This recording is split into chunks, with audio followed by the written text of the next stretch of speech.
How are you doing today, sir? Well, Marty, how are you? There you go. There's the mic. All right. There we go. Here we go. I'm well. How are you doing, Marty? I'm doing fantastic. Now we're going to start the show officially. I just wanted to get all the equipment running. All right. You know what the problem here, Joe, is I don't have a team. I got to do this all by myself. Wow. Okay. All right. Good. You like it? You see where I was going there? That's good. Yeah. All right. That leads into our topic today, I think, a little bit. All right. Well, let's see. So happy Monday, everyone. Thank you so very much for tuning in to 98.3 FM Life. You're listening to Bacon Bits with Master Happiness. And of course, I'm your host, Marty Jalove. I come at you every single Monday night at 7 o'clock to talk about your job, your career, your vision made clear, the skills that you hone for the business that you own, the ups and downs, the smiles and frowns, where you're at and where you're bound. And if you miss any of today's episode, and this is going to be a very special episode, this is going to be part one of a 6-part series or 5-part series, 7-part series. We'll see where we're going to go. All right. But this is going to be a part one of a very important series. You're going to want to listen to not only this one, but every piece of this series. It's very good. It's about building a strong team for your business. But if you miss any part of the episode, tune in later in the week to Bacon Bits with Master Happiness anywhere you tune in the podcast. Okay, so as you know, every week I'm on a quest to bring you the industry best, and I always try to come up with an interesting guest, and today is absolutely no exception. I have the phenomenal Joe Janicki back once again, so now you can officially say hello to the world, Joe. You know what? I'm kind of disappointed. You found so many rhymes in that intro, except for Janicki. You found nothing that rhymes with Janicki. So, right. All right. As I turn off his mic, because that was a quickie, and now it's back to Joe Janicki. That's the best I got. Wow. That's that was not a good one. All right. Yeah. Thank you, Marty, for having me back. My name is Joe Janicki. I own Brightway Insurance over here in Lake Zurich. Happy to be back and part of the show. Yeah. So, so Joe, one of the reasons I really like having you on the show is I think we work very well together. We think very similarly in a lot of ways, but we're also not afraid to disagree with each other. We're a good team. Yeah. Thank you. I agree. So, oh man, that was a good one. I didn't even catch that one at first. All right. Not surprised. Right. Yeah. So today, yeah, you're the one who also introduced me in my new hairstyle. So thank you, Joe. All right. So today we're going to be talking about building a strong team from recruitment to retirement. This is going to be one of a multi-part series, and we want to cover all those kind of aspects. And if you are interested, go back to the site. You can go to baconbitsradio.com or masterhappiness.com/live and go to the blog section and look at some of the other stuff. Look up Joe Janicki's name. We did a whole series on the customer experience. We did some stuff on AI. We've been doing quite a few different series and specialty episodes, but this one I think is going to be really exciting. And like I said, this is the first one. We're going to really try to stick to this first part, which is about that first part of recruitment. And Joe, I got to hand it to you. When we first talked, you had said, hey, we do have to talk a little bit about building company culture. All right. And so did some research, looked at it and saying, yeah, everything that we're talking about recruitment is based on that culture. So yeah, I do think we have to talk a little bit on culture today. It is important. All right. I can go into further on why I believe that, but let's. All right. Let's you got an hour. Okay. All right. So Joe, as you know, what we normally do is we go through, we add a little bacon to our conversation. The reason we add bacon, it's called Bacon Bits, is because everything a bacon touches just becomes a little bit better. But of course, we are not talking about the bacon for chewing. Are we talking about the bacon for doing? That is it, sir. We should be talking about the turkey.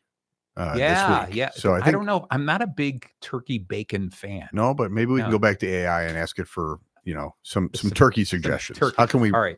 Well, we just talked about that. Is on the last show, Rusty popped back in here. Hey, Rusty. He's stealing equipment Turkey, I did a couple of years ago. My brother asked me to make 2 turkeys for the family. Like everyone else was making side dishes, and he goes, it's your year to make the turkeys, right? So one of the turkeys I made was completely wrapped with a bacon weave.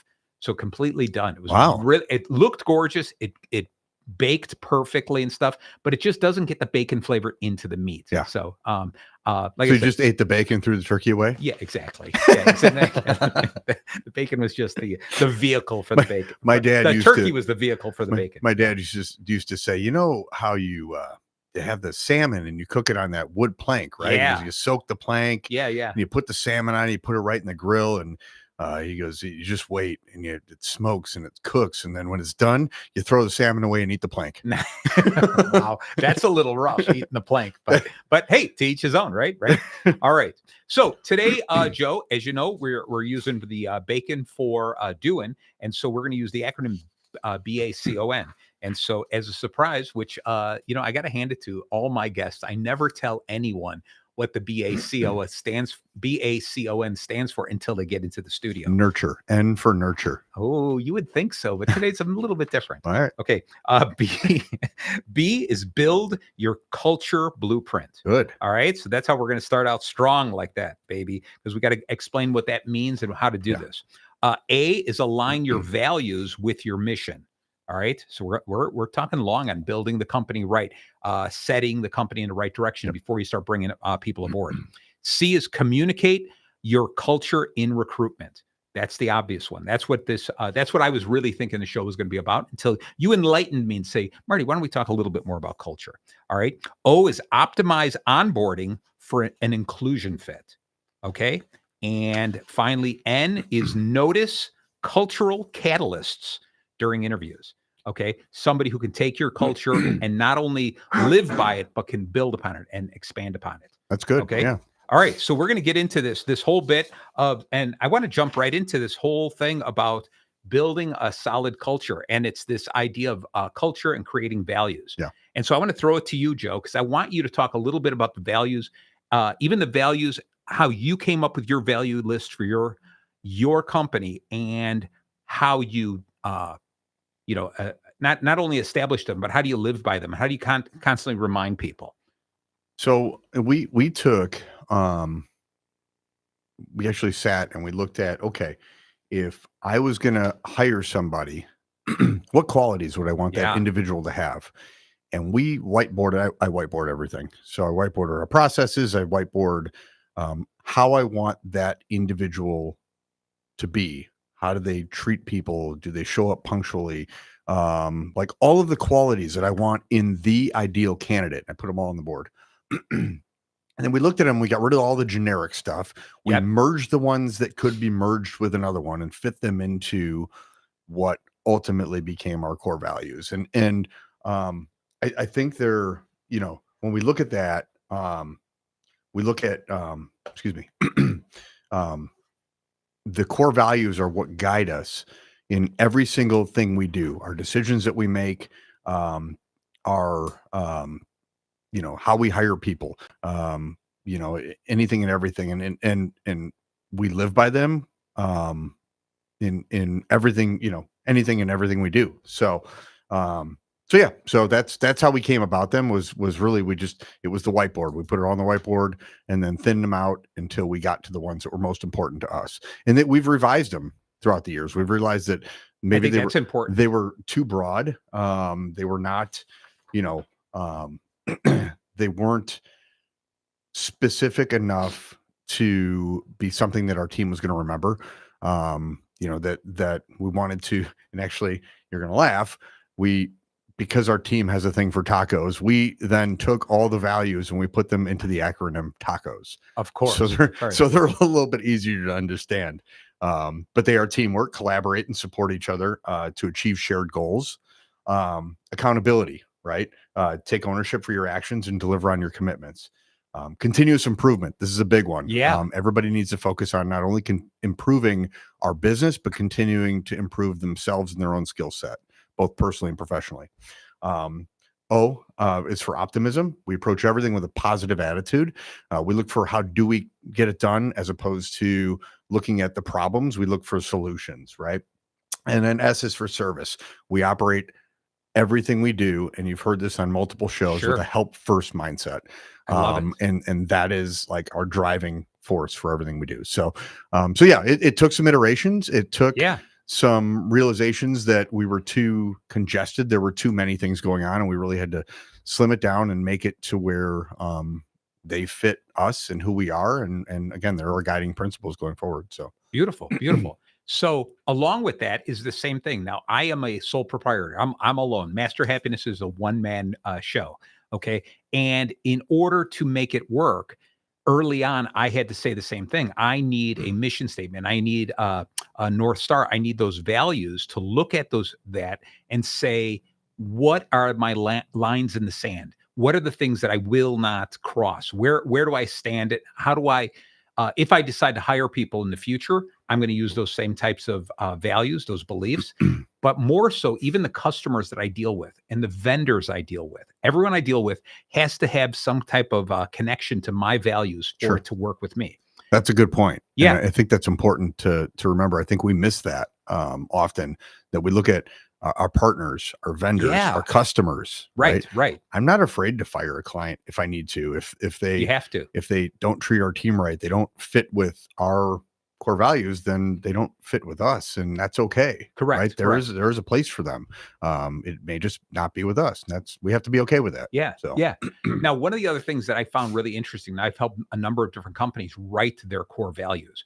And I'll be honest, I was with the crowd of going, it's pretty much, isn't it going to be the same core values? And that's what I thought at first. It was kind of like, well, everyone kind of fights for the same thing. Yeah. And it was, you were among the first people that we sat down and we talked about core values. And I got a better understanding of the importance of it, as opposed to it's just another one of those things that we do. Yeah. And so it's really interesting. So my core values at Master Happiness is number one is happiness.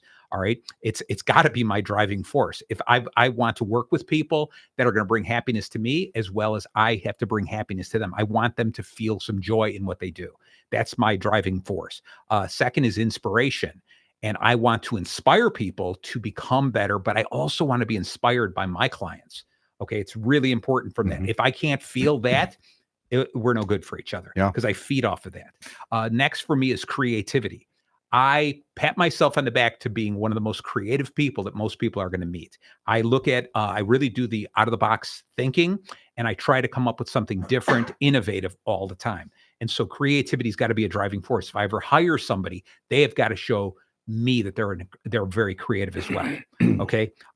Empathy is really big for me. And that is just, I need to be able to put myself in my client's shoes, as well as my employees' shoes. I've got to look at my vendors, et cetera, see what they're thinking. I'm not going to take advantage of them, and I don't want them to take advantage of me. And that leads us to integrity is the other thing, is that it's more than just being honest. It's following through with that and knowing that I'm going to do the right thing. I'm going to stick to these values. And this is what's really important. And the reason I wanted you to share yours and me to share mine was just to tell people, just two guys like us that can get along. All right. And we have a lot of the same mindsets, run our companies slightly different. Not that I don't disagree with any of your values, and I'm sure you don't disagree with any of my values, but you can see that we're individuals and we run our businesses different. And this is why it's so important, because this is the easiest way for me to articulate to other people what I stand for. Yeah. Okay. So, and I think, again, people think it's just an exercise and just something that's put away in a book somewhere, or it's on somebody prints it on a poster and hangs it in the office. But at the heart of it, you've taken the time as a business owner or a leadership team to figure out what's important to you. Yep. And from there, you can figure out what direction you want to take the business. And without that, you're kind of just operating rudderless with what feels right and not necessarily with a North Star, as you put it. Right. So it really helps you get clear on who you are, what you believe in, and how you want to operate your business going forward. Yeah. And on top of that, one of the things is I like telling people early on, a small business that maybe hasn't set their values yet, is to say, I want you to think of these 3 V's. It's the values, the vision, and virtue. And the reason I put those 3 together is the values is really important. I need to know what you stand for, what you believe in. All right. It's really, it's easy for you to think I understand you, but unless you really state those things and say, this is what I live by, that's one thing. The vision's important because it's telling me where you want to go. And most important to me is when I say virtue is, do not just make up words and a statement that you think your clients want to hear. Fancy words. Exactly. Because there's all kinds of pretty things you can do. Right. And so instead come up with the stuff that's real. Don't try to create something that you think, well, I want to attract those customers, so I'm going to say this. In reality, why not live a life that is true to yourself, and then the right customers will connect with you. All right. So it's really important to think about all three of those things. Those you'll come up with your list of values that are your guiding, that your North Star, your line in the sand. Sorry, can't even speak. What you believe in. You come up with your vision, where you want to go. All right. And those values are the how you're going to get there. And then lastly, do it with virtue. Do it truthfully. Don't lie, because what'll end up happening is you'll have great employees who will be let down when they realize you didn't really mean that. You will have customers that leave you. You will have vendors disappointed, etc. It never works. So be really true and honest. Okay. All right. Anything else that you can think about you want to really bring home with this whole idea of values, the importance of creating values? I do. So as it relates to building teams, yes. I hear a lot of people talk about it's so hard to find good people. I can't hire anybody. Nobody wants to work, right? I just heard on the way in, somebody's talking about massive layoffs coming. Great. Remember that nobody wants to work for, can I say crappy on the radio? I guess you did. Nobody wants to work for a crappy company. Yeah. Right. Yeah. Nobody wants to work for a business that, that is, not great, right? Doesn't have a great culture, where people are, just going to work to earn a paycheck. Right. Right. Uh-huh. People want to work for great companies, for great leaders. And if you haven't set up that culture and you haven't taken the time to focus on building the right culture, then you are going to struggle to find people. Right. Just kind of the way it is. Yeah. So when it comes to building teams, this is instrumental as a foundation. Before you move forward, this has to be right, or you're not going to get people and you're not going to retain good people. 100%. I'm going to give you a little round of applause on that one, Joe. All right. Aside from the values, though, I think understanding the culture of how you want to run the company. And there are so many different ways that you can look at this and say, I want a hierarchy company, all right, where I set the rules, you just listen and follow and make sure what I say goes. Maybe you want to be the type of person who's an ad hoc type of culture where you're saying, hey, we're going to jump and change based on what we see out there. Maybe we're just going to follow the herd. Maybe we're going to be the innovative group. Maybe we are going to be more democratic. But come up with that too and kind of have a greater understanding and have a conversation. And I love how you brought up with your key players, your team, your leaders. You have to have that conversation and they have to be on board with you. And if you've already got that staff in place, get them all involved in writing and defining your culture and defining those values. And I think that's what's so strong is then it eliminates the question of, well, how do I do this? It gives you power. It gives your employees power when they can make a decision and they can always come to you and say, I decided to do this. It might have been the wrong decision, but I did it based on our mission statement. I did it based on our values. Yes. I thought it followed our values. Then it's up to us as leaders to say, I love the fact that you did that. You did it right. Your mind was set, but let's not do it that way. Instead, let's do it this way. Instead of saying you screwed up, right? So I think buy-in is important. Oh my God, yes. The more that you get the team bought in and engaged in the decision making, the better that works out all around. It works out, for your culture again. Now my God, yeah. Now they have that engagement, gives them some buy-in in the business, and they feel connected, and they want to see it succeed, and they want to be successful, right? So. Extremely important. I'm glad you touched on that. Yeah. I think the thing that people miss or they don't understand the real meaning of creating the real culture and the values is this. We hire people and we train them on what to do, right? Maybe they have some skills and we go, oh, you're perfect. I'm looking for someone who knows Excel and Microsoft Word. Great. You know that this is how we do it here. This is this cool program we use and we're going to teach you, what to do, right?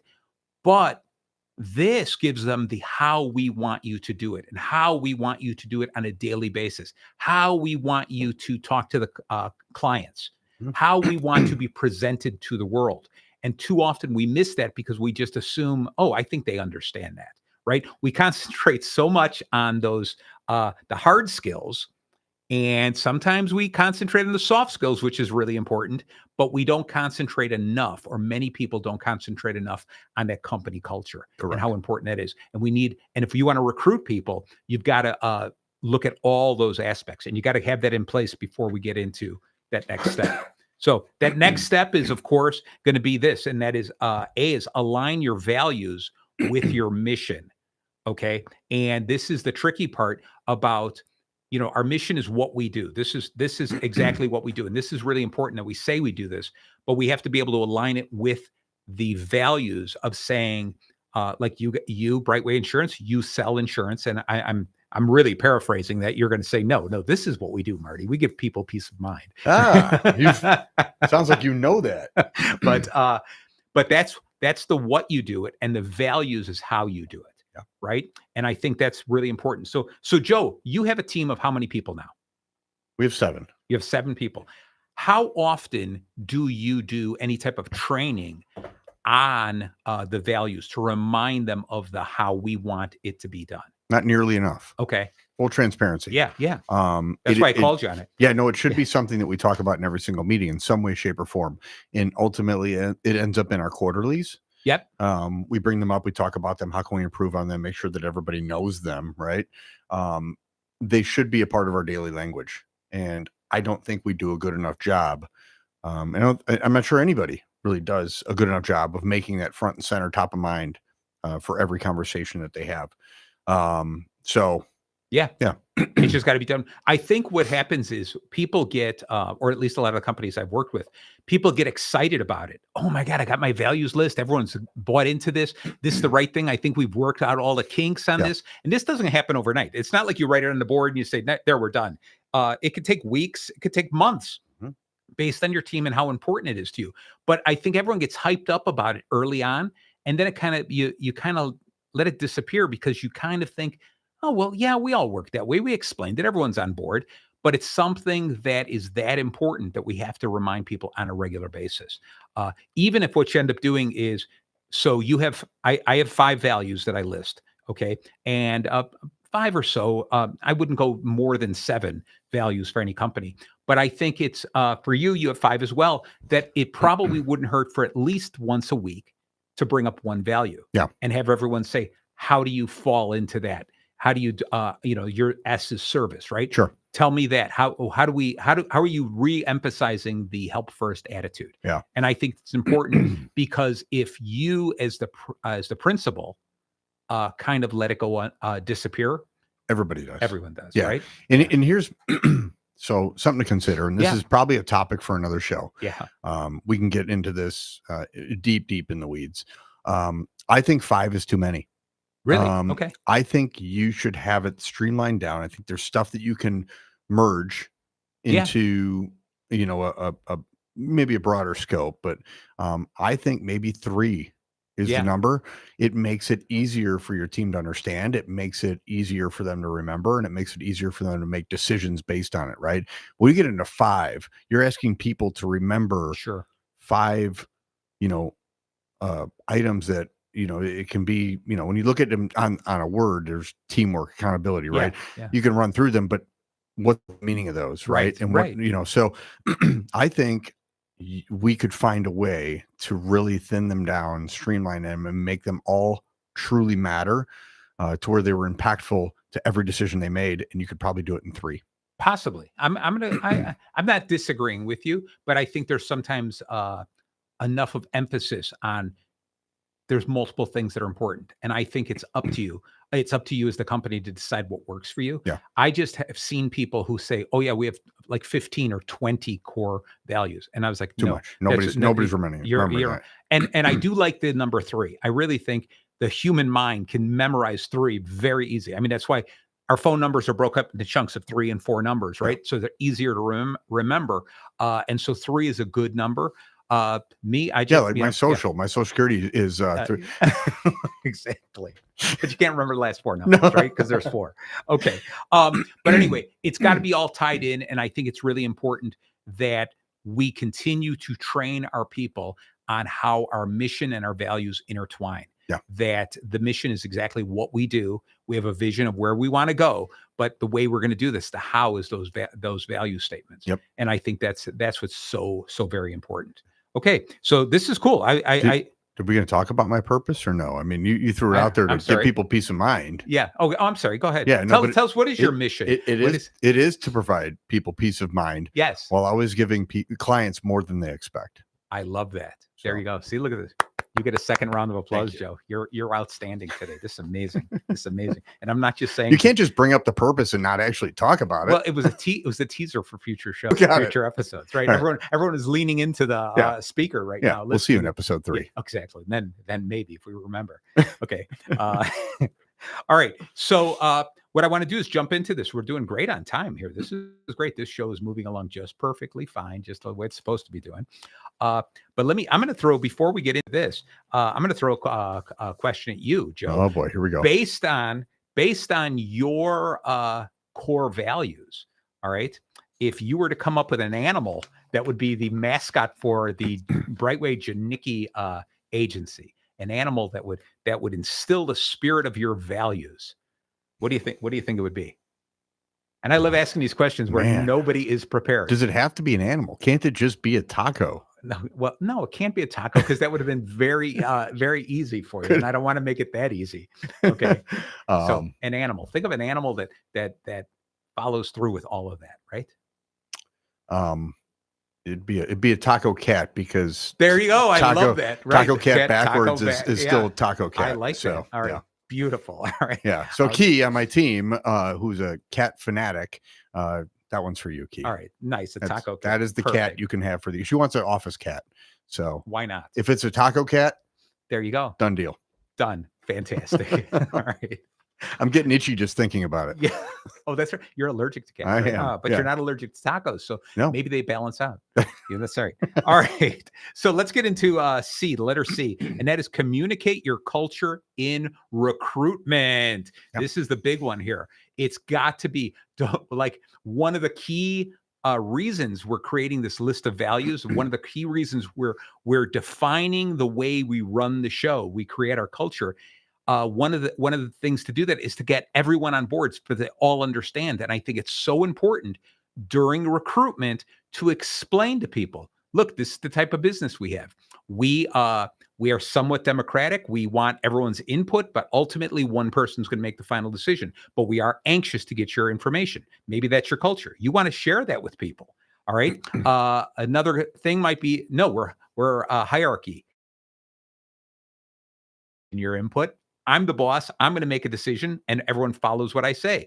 If you're not interested in that, this is not the place for you to work. And I think that's important, as well as talking about those individual values and getting people to talk about the values and how the values reflect those values, share stories, etc. Yeah. and we do the same thing, except you have to build your interview questions around your core values. Yes. Ask questions that are leading to them to give you answers that would help you understand whether or not they fit that profile, fit those core values. We also let everybody know that we are very, very, very protective of our team and our culture, and we are very selective about who we allow to come into that culture. Yes. I'm going to be the first to admit that I've made some hiring mistakes, and that were not good culture fits. We figured it out quickly. We made moves quickly to terminate those relationships. Yeah. And because for the greater good of the team. And listen, somebody can be an absolute superstar and the best at what they do. But my first letter in T was teamwork. And if you're not somebody that believes in teamwork, you're not somebody that works on my team. I don't care how much production you can do. If you're going to be a cancer to my organization, you don't fit. So it's really, we lead in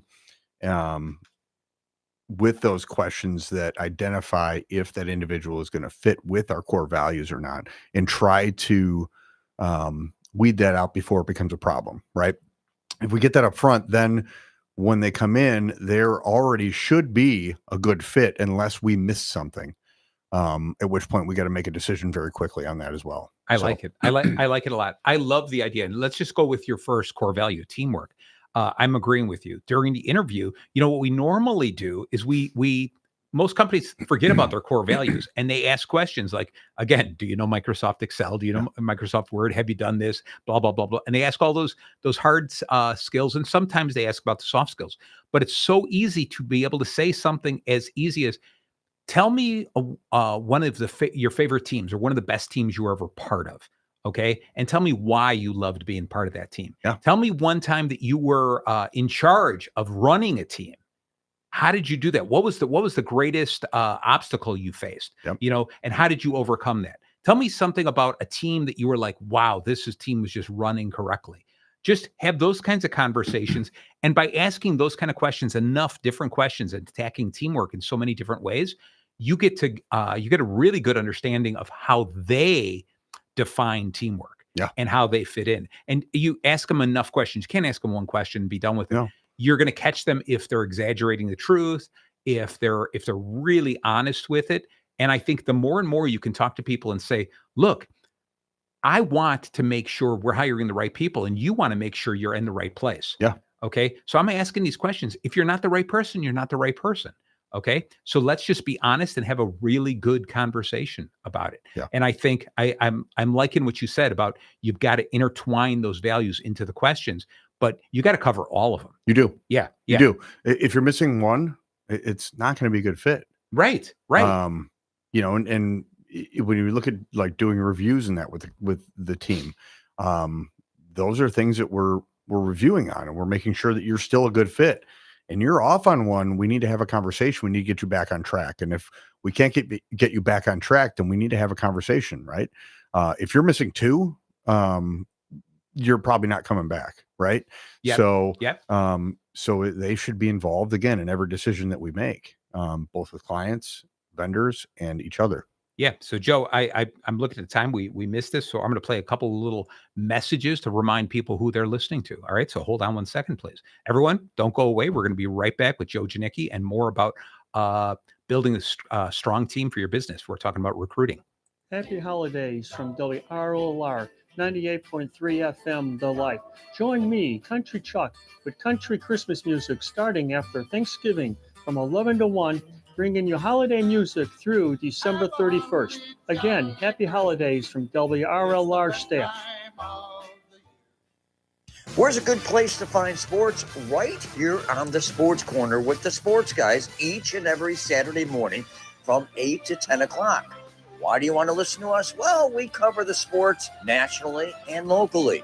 It could be football, basketball, hockey, soccer, local sports.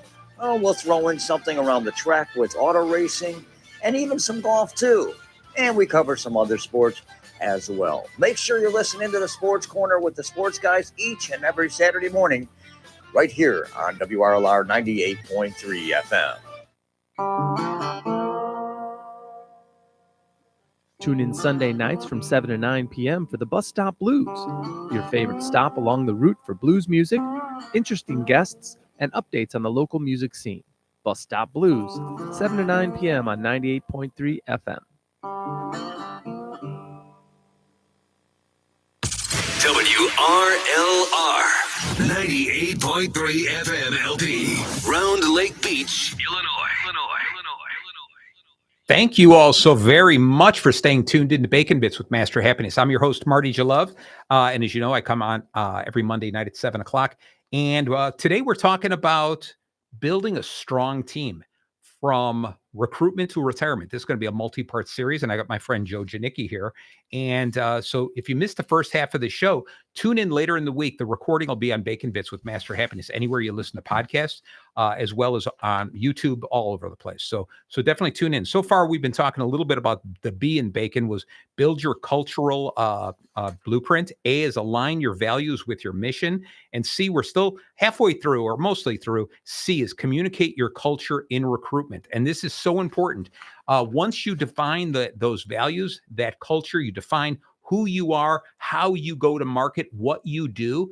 Once you do that, you have to make sure that you are constantly not only reminding your current employees about those, but always talking about that in great depth during recruitment. You're talking about who you are, what you stand for. This is what you expect, because you want to build the excitement to that team of and I think, Joe, you had said it earlier, was you want to make it seem like, hey, this is very important. We don't just accept anyone. You have to fit into this. You have to have the aptitude to do the job, but you also have to have the same values as our team, because our team is something special and not everyone gets to join our team. So I think it's really important to go both ways. Explain who you are, how you go to how you go to market, what your values are, etc. But then also ask them those questions, those direct and indirect questions, so you can learn how they interpret your core values and how they really fit in. Yeah. So I'm going to throw it back to you, Joe. All right. Yeah. What are we talking about? I don't know. Anything else? What are we talking about? And welcome to the show, Joe. Anything else you want to add about communicating? What about during those interviews? Yeah, no. And like, I think we talked about it before the break. So much of it starts in the beginning when you're interviewing, intertwining those questions. But as I mentioned, so much of it is an ongoing conversation too. And, constantly looking at when we do, our quarterly, weekly, annual reviews with our team, that we're including some of our review around those core values again, and the way that we would structure our interview around that. Our review with that team member the same way, and we look for anything that might be out of place, because listen, people get disengaged and things fall off, and maybe you miss something in the interview, and now that is coming to light as you're seeing how somebody's dealing with a client or dealing with another team member, and you need to flush that stuff out and either get it back on track or get it out of your company. So I love it. That's all I got. All right. That's a wrap. That's plenty. We're not done yet. We're going to dig into this a little bit more. But I like this idea of making sure that everyone understands where you're coming from, how you define the company. And because later on, let's say, because you had talked about, you got to make those decisions quick. The idea of hire slow and fire fast. Yeah. If they're not a fit, they're not a fit. Okay. Understanding if the person is trainable, nudgeable, whatever, to get in line. But if you find out quickly that they really don't fit into your core values, you have to analyze two things. Was my interviewing process incorrect?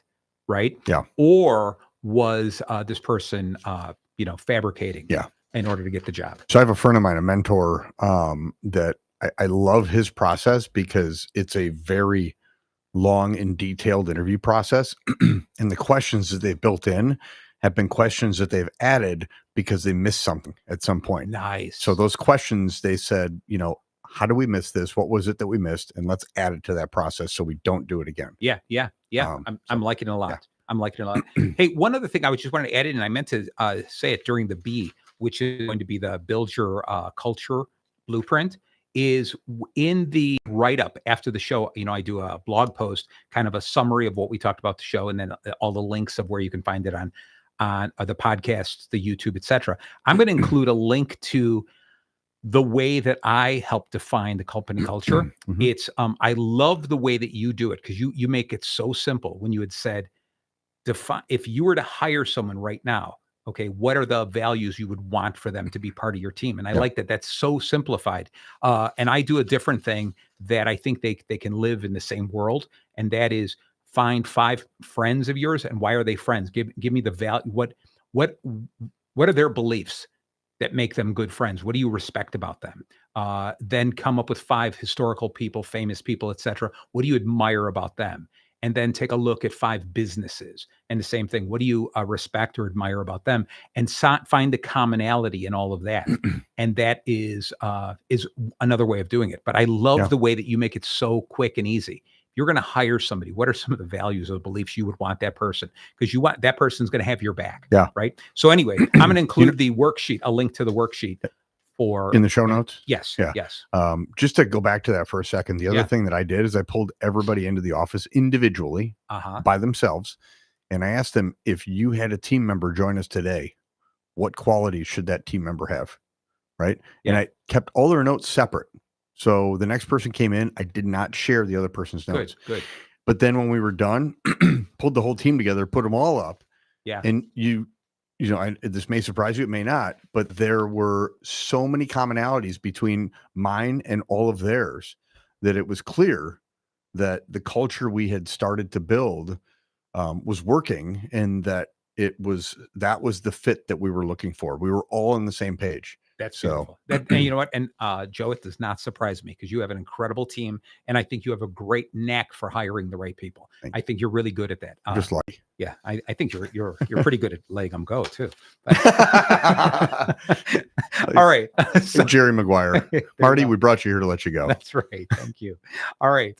So we did C, which is communicate your culture and recruitment. O is going to be optimize onboarding for inclusion. In other words, really the fit there. Once you onboard them, once they come in, it is I always say that you don't have a customer until they buy from you at least a second time.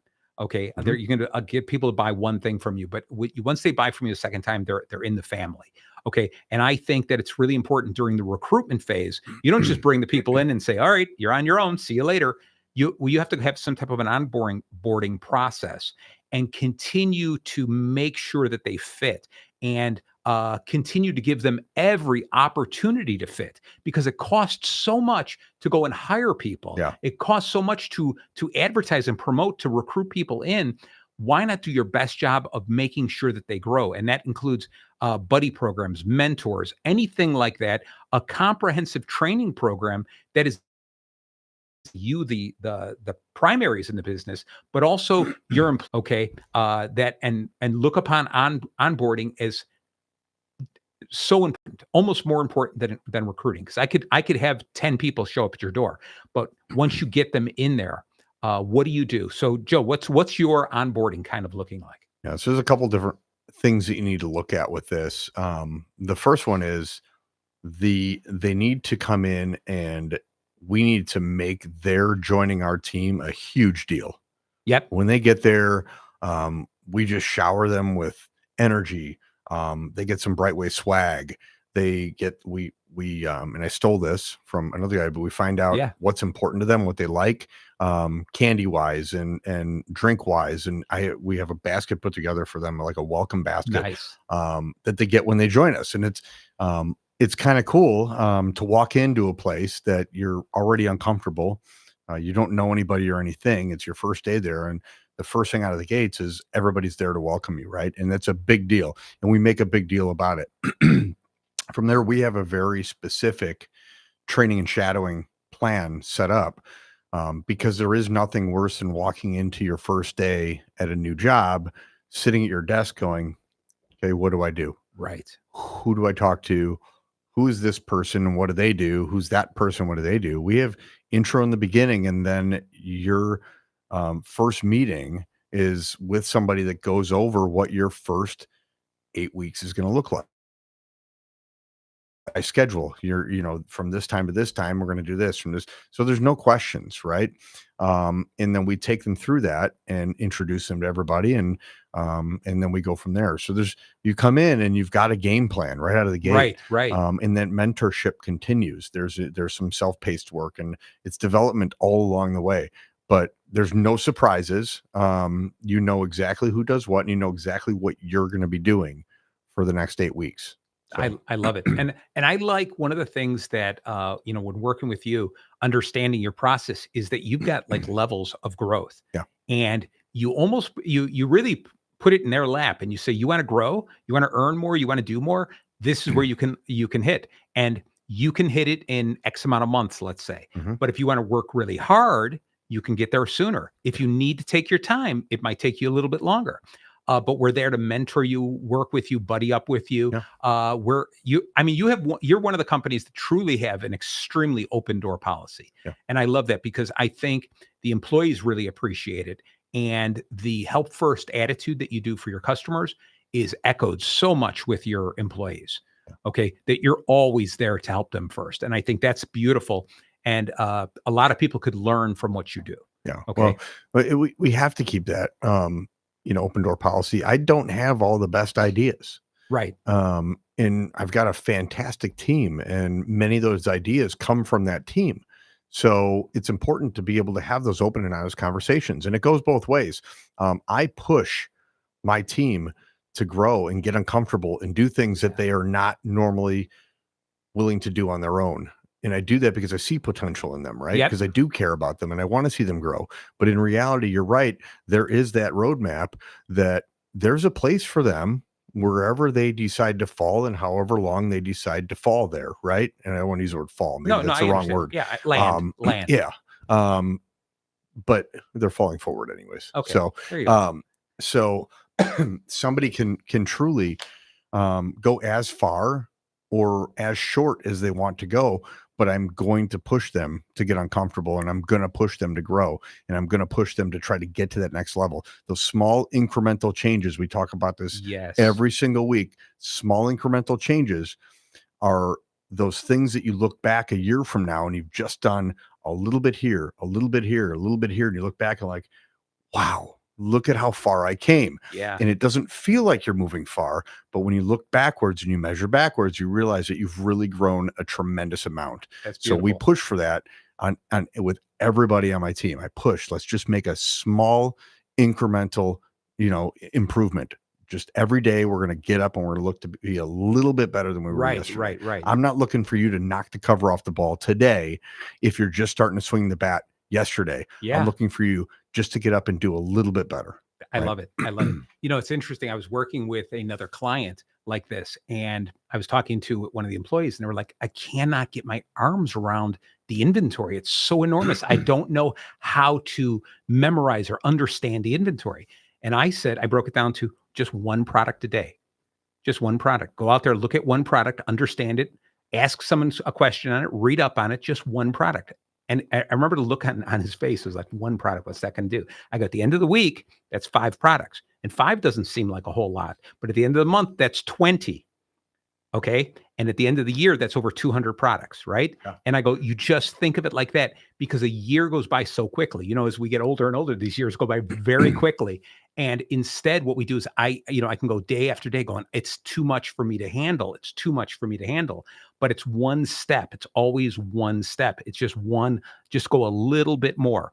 And you know what? And I told him, and I'm telling you only 1 a day. You really want to do it? Why not learn 5 a day? 5 is not that big of a deal. Yeah. Now you're going to say, and now if maybe Tuesday or Wednesday, you're suddenly, I couldn't do 5. I only did 3. Fine. What if you worked on Saturday? Yeah, exactly. There you go. Just come in on Saturday and learn 50 on that day. All right. But again, it's that idea of doing a little bit. And then once you get used to that, do a little bit more. Just do a little bit more. Yeah. Just a tiny bit more. And you can learn everything. And here we're going off. We're going back into how employees can become better. But this whole idea of optimizing the onboarding. And I think this is important, is to show them a way that sometimes the things that we do, something about our business, can sometimes feel very overwhelming when someone is brand new. And I mean, for you, if somebody's brand new, they're going to flip through this kind of stuff and go, I have to learn how to do this, and I have to learn how to do this, and I have to learn how to do this. I'll never do that. No, you're not going to do it today, right? But you're going to do it over 3 months. And this is how you're going to do it. You're going to learn this. You're going to learn to crawl first, then you're going to walk, then you're going to run. Okay. Baby steps, Bob. Yeah, baby steps. That's it, baby. Right. And so for me, one of the things is even though I don't have any employees, I don't onboard people. What's neat is every time I get a new client, I am kind of onboarded to their business, because I have to learn their business. I have to ask them straight out, what are your values? Tell me more about your values, because I don't even know if we should work together. Then I have to learn this. You know how many different computer programs I have to know? Because every client I have works with different computer programs. But I have to learn that kind of stuff. And the coolest thing is that I know what I learned from this person here may not be perfectly matched with this other person here, but I'm bringing some different knowledge, some creativity, a different look. And I think it's really important that this culture fit that we have, it's about shared values, not about shared backgrounds. Yeah. And I think in this onboarding process, I think it's really important for us to understand more about what the person is, what makes that person an individual. Yeah. Instead of we're just doing a cookie cutter and we're all the same. Yeah. Because individuals bring more to the table. Completely. And I would urge everybody listening to this show to go back. We did a show on diversity. Yes. And it gets mislabeled in that, but that show really enlightened me on the importance of first of all, what diversity actually is, Yes. right? And what it means in a workplace, and the benefit to a company to have a diverse organization, because there's people with different cultures, different beliefs, different whatever, and they all bring something to the table that you wouldn't have if you just surround yourself with you and people like you. Yes. So I always say I don't have all the answers, right? Right. But collectively as a team, we can do some really cool stuff together. I like that. I always say that if I was going to hire people, if like suddenly it just worked that I was going to hire 10 people, the last people I would do is want 10 of me. Right. All right. I've already got one of me. And that's plenty. All right. I want all these other people who are coming at it in different ways and adding their own twist, their own spin. And this leads us to this N is notice cultural catalysts during the interview. These are people that don't only agree with your values, but supercharge those values. Yeah. And suddenly they make you hire somebody. Imagine hiring somebody, Joe, that you came in and you said, tell me something about what do you think of teamwork? Well, you know what? I'm the captain of my softball team, just an amateur softball team. We do this, but I played softball and baseball in high school and in grammar school. I had some of the greatest mentors. Okay. And I used to eat, drink, and sleep baseball all the time, but it was about the team. It wasn't about one individual. And the idea with the stuff I would love to share with you and the team about the motivational spirit from all the captains, all the mentors, all the coaches I've had, you suddenly going, wow, this guy's a better team player than we are, right? And you're suddenly going, I want this guy as part of our team. I want that energy because he takes that idea of teamwork to the next level. Yeah. And I think if we can find those kinds of people, suddenly, you know what it does is it calls us out on what our core values are. And you suddenly go, well, we said teamwork. I don't know if I wanted to go with that teamworky. Okay. But what ends up happening is, like you said, you fine tune your core values. And sometimes we need those cheerleaders, those people who grab those values by the horns and say, I live by this. Yeah. Okay. And you suddenly ask yourself, oh, it goes back to what we started, the virtue thing. Did I just say that because I want people to think this? Do I really believe this? And do I have this enough gusto like this person has? This person's, bursting at the seams with these values. This is a person I want to. Really important. Think about this, and you don't have to name names, but think about your different values in your team, right? Your 5 different values. And you don't have to go through all of them. You certainly don't have to go through the people. But can you name some incidents or some people, experiences, or attitudes in people that you would say that person on a scale of 1 to 5 on that value is a 10? Okay, something like that. Can you think of anything like that? And I love throwing you like on the spot like that, Joe. You do. You do. I yes. Yeah. Well, I can tell you this, and I've seen this growth and this change. I have a team member on my team right now that when it comes to accountability, hands down is like better than probably the most. Okay. And it's not always accountability that we always like get things done the way they should be done. But when something isn't done the way it should be done, they take accountability for it. Right. And I've heard this individual on the phone tell a client, I dropped the ball. This is on me and I will fix it. Incredible. Right. And that to me is because you do that once, right? Uh-huh. And it's a learning experience and you don't do it again. Right. You Yes. learn from it. And that's the growth piece that I love of this. But, when I look at accountability, I look at that person, when it comes to Help First, my entire team embodies that. And it's a daily thing where a client, and I'll give you an example. We had one customer, they were with another insurance company. Let's call it out at State Farm. Sure. Their house was significantly underinsured. Okay. When we looked at the reconstruction cost amongst many other companies, they were about $500,000 light of what they should be or what it would cost to rebuild their home. They were also missing a whole bunch of liability that was imperative for them to have because the home was paid in full. They have kids in the household. They had a large net worth. So there was no umbrella, no liability. And there were things that were missing from their State Farm policy. So rather than going out and bad mouthing State Farm, Right.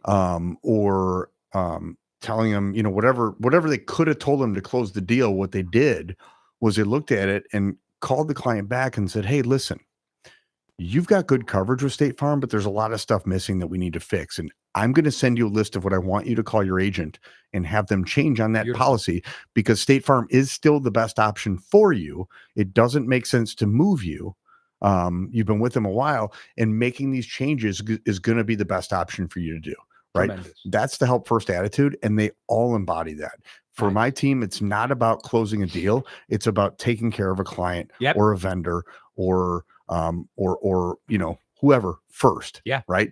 We are the secondary to that. Our job is to so I'm really to single somebody out. I couldn't, because they all do it. And you'll hear it. If you walk in my office, you'll listen to a phone call and you'll hear they all do it, and they all do it naturally. And it's not coached. It's just who they are. And then, you know what? I'm going to say that's a testament to you bringing and finding the right people, because there are people that you would find that you would have to coach. Yeah. Okay. Now, you and I, we both know that there's also, we want to use a regular scorecard on our values, and we want to go through our people on a regular basis and say, whether on a scale of 1 to 3, 1 to 10, whatever you want to do, how do they rank in there? And are they slipping? Because then you decide, do I need them to be a 10 in everything? Could they be 7s in everything? Whatever the deal is, you come up with something like that. But I think it's really important for you to know, and for you to hear this again, is that this again is a testament to how well you hire people. Because I do agree with you. I've worked at plenty of places. I have visited plenty of establishments where I've gone to get products and services, and I have never met a team more focused on helping first before making a sale. Thank you. You. Thank you. And it's cool. And I love the fact that you said you're not training them on this. That's what comes natural to them. And so you found a great group of people. Thank you. Okay. Said I'm lucky, right? I did tell you that. Yeah, exactly. However it is, I like it. But so going on this idea of these cultural catalysts, the people who are the cheerleaders that really push the values higher, is important. And it's so important because I'm going to go back to how we started the conversation. Too many companies ignore the values. We never even come up with a list of values. We said, just come to work, do your job, and go home, right? That's what happens too often, right? Yeah. I think it's important for us, not only in the interview, but during that onboarding process, and while they're still babies in our companies, is to have the senior members and those people continue to share stories, just casual stories that mimic and mirror our values. Tell us more about, hey, Bill, you were on a baseball team. What was that really like? When you were playing baseball, what was a coach on another team that you were like, oh my God, I'm so glad I never, I'm on a team with that guy. That kind of stuff. You got to keep having those conversations, as opposed to just coming straight out and saying, what does teamwork mean to you? Right? Continue to have this, because when you ask somebody and you pick a specific value, like for me, if I said creativity, what does creativity mean to you? You're going to give me a definition. But if I talk to you about creativity, tell me a point in time where you saw someone and you were like, wow, that person is so creative. I wish I was that creative. Or tell me a time that you were hit with a problem and you needed a creative solution. I want to hear the stories, because the stories are really closer to the truth. And that comes out, and those are the things we want to hear, and we want our whole team to hear those and move forward. So we're coming down to the end here, and so Joe, I'm going to throw it back to you to ask you to finish up the show here. Yeah. But first, I'm going to say this whole thing that I truly believe is building the strong team. This is episode 1 of probably 6 episodes. Next month, we're going to talk maybe about really in depth about onboarding. Yeah. Okay. But I really think that's important for everyone to understand that building a team is a marathon. It is not a sprint. Yeah. Okay. Yeah. And I can, I'll close out with that. The stuff that I do now wasn't because I knew how to do it perfectly from the beginning. It's because I made a whole bunch of mistakes. It's because I had to ask for help from mentors. There's a lot of stuff I knew from prior career that I tried to implement, but there were things that I didn't know, and I knew that I didn't know, and I had to find out a lot of things through other mentors and friends along the way. So it didn't happen overnight. You're right. It is a marathon. Yeah. It is not a sprint, but it does begin in the very beginning with your interview process. And you can eliminate a lot of problems right out of the gate with a very good hiring, interviewing process. Fantastic. Thank you, Joe. All right. As we wrap up, thank you guys so very much for tuning in to Bacon Bits with Master Happiness. Later in the week, the recording will be on Bacon Bits with Master Happiness anywhere you listen to podcasts. So definitely, if you missed any of today's episode, tune in, and definitely tune in every Monday night for our next episode. Until then, have a wonderful, wonderful Thanksgiving. Happy Thanksgiving. Yes. Thank you. And good night, everybody. WRLR 98.3 FM LP, Round Lake Beach, Illinois.